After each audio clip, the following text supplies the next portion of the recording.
وعلیکم السلام ورحمۃ اللہ وبرکاتہ۔ اب میں ہمارے صوبہ آندھرا پردیش کے ناظم اعلیٰ شیخ عبدالغفار عمری حفظ اللہ سے درخواست کرتا ہوں کہ وہ بھی 3 سے 4 منٹ میں اپنا تاثر پیش کریں۔ السلام علیکم ورحمۃ اللہ وبرکاتہ۔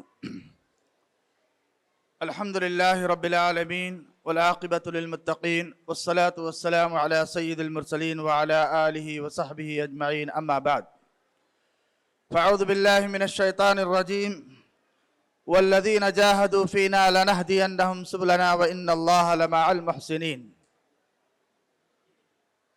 محترم صدر جلسہ، علماء کرام،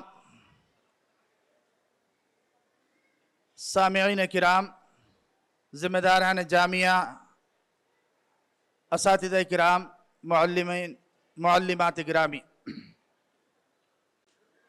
الحمدللہ جامعہ ام القری للبنین والبنات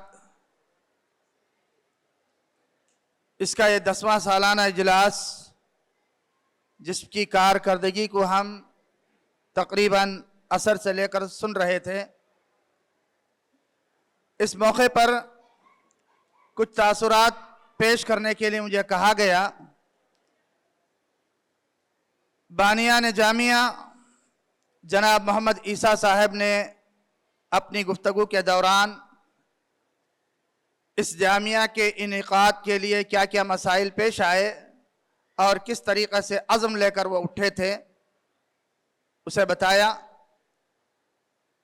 اور یہاں پر اس بات کی طرف ہمارا اشارہ ہے، جو آدمی پختہ عزم لے کر اٹھتا ہے اللہ تعالیٰ اس کے لیے راستے ہموار کر دیتا ہے، جیسا کہ اللہ تعالیٰ کا فرمان ہے وَالَّذِينَ جَاهَدُوا فِينَا لَنَهْدِيَنَّهُمْ سُبُلَنَا۔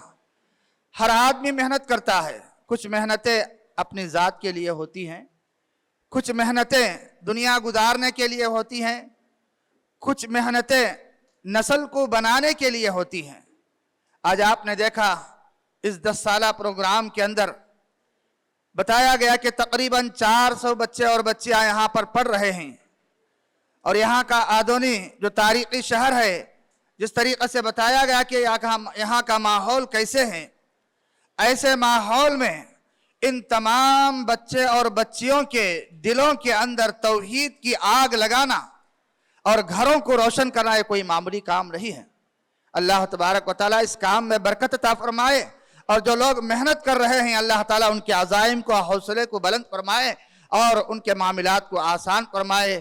اسی پر میں اپنی بات کو ختم کرتا ہوں۔ اللہ تعالیٰ سے دعا ہے کہ اللہ تعالیٰ ہم تمام لوگوں کو ایسے اداروں کے معاونین بننے کی توفیق عطا فرمائے، آمین۔ وآخر دعوانا الحمدللہ رب العالمین۔